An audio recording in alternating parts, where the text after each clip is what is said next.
আসসালামু আলাইকুম। আমার বাচ্চা খায় না, কিছু খেতে চায় না, মুখে রুচি নাই। এটা এখন আসলে প্রায় সব বাবা-মাই কমপ্লেন করেন আমাদের কাছে। যার কারণে তারা কমপ্লেন করেন যে বাচ্চার দিন দিন অপুষ্টি হয়ে যাচ্ছে, দিন দিন শুকিয়ে যাচ্ছে, পড়াশোনায় মনোযোগী দিতে পারছে না, বাচ্চা দিন দিন দুর্বল হয়ে যাচ্ছে। এবং এসবের জন্য তারা কি করেন, তারা বাচ্চাকে বিভিন্ন আইটেম একসাথে খাওয়ানোর চেষ্টা করেন, বাজার থেকে কিনে আনা আইটেম খাওয়ানোর চেষ্টা করেন।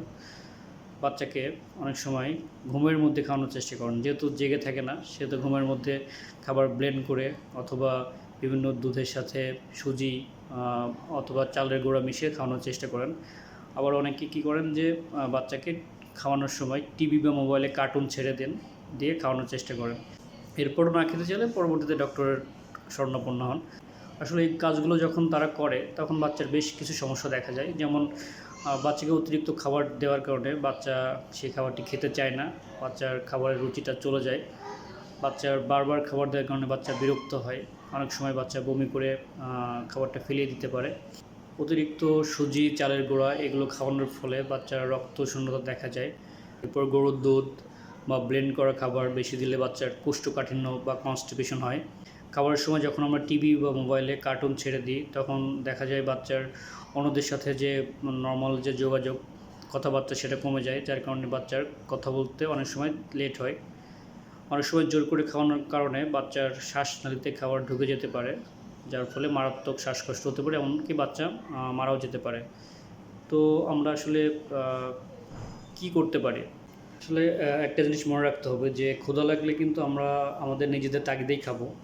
তো ক্ষুধা লাগলে আমাদের ব্রেনে সিগন্যাল যাবে, সেখান থেকে আমরা নিজেরাই আসলে খাবো। যদি বাসায় খাবারের নিশ্চয়তা থাকে তাহলে বাচ্চা আসলে অপুষ্টিতে ভোগার কোনো কারণই নাই। যদি বাচ্চার প্রাণ চঞ্চলতা ঠিক থাকে, বাচ্চার প্রস্রাব পায়খানা ঠিক থাকে, তাহলে আসলে দুশ্চিন্তা করার কোনো কারণ নাই। বাচ্চাকে একবার খাওয়ানোর পর আসলে খাবারটা পাকস্থলী থেকে খাদ্যনালীতে যেতেও প্রায় 4 ঘন্টার মতো সময় লাগে।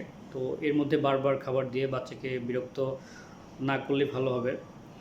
জন্মের পর প্রথম 6 মাস শুধু মায়ের বুকের দুধ খাবে, এরপর বুকের দুধের পাশাপাশি অন্যান্য খাবার মাছ, মাংস, ডিম, এরপর সবুজ বা লাল শাকসবজি দিবেন। এই পরিমাণ মতো খাওয়ালেই বাচ্চার আসলে সব ধরনের পুষ্টির যে ডিমান্ড সেটা ফিল আপ হবে। চেষ্টা করবেন বাচ্চাকে ছোট থেকেই নিজের হাতে খাওয়ানোর অভ্যাসটা করানোর জন্য। প্রথম দিকে হয়তো খাবারটি বাচ্চা খাবার নষ্ট করবে বা এদিক ওদিকে ফেলাই দিবে, কিন্তু এতে হয় কি পরবর্তীতে বাচ্চার খাবারের প্রতি আগ্রহটা বাড়বে। যখন খাবার খাবেন চেষ্টা করবেন ফ্যামিলির সবাই একসাথে বসে খাবারটা খাওয়ার। এই একসাথে বসে খাবার খাওয়ালে বাচ্চাদের খাবারের প্রতি আগ্রহ বাড়বে। এরপরও যদি বাচ্চা খেতে না চায় সেক্ষেত্রে অন্য কোনো কারণ থাকতে পারে না খাওয়ার, সেটার জন্য আপনি অবশ্যই একজন চিকিৎসকের সাথে কথা বলবেন। তো আজকের এই সংক্ষিপ্ত আলোচনায় আমি চেষ্টা করলাম যে বাচ্চার আসলে খেতে না না চাওয়ার যে কমপ্লেন করেন সেটা অধিকাংশ ক্ষেত্রেই আসলে ঠিক না। আমরা এখনকার বাবা মারা বেশিরভাগ ক্ষেত্রেই বাচ্চাকে খাবারের জোর করি, যার কারণে বাচ্চা খেতে চায় না। তো আশা করি এই সংক্ষিপ্ত আলোচনা থেকে আপনারা একটু হলেও উপকৃত হবেন। বাচ্চাকে জোর জবরদস্তি করে খাওয়ানো যাবে না। বাচ্চাকে তার পরিমাণ মতো নির্দিষ্ট সময় পর পর খেতে দিন।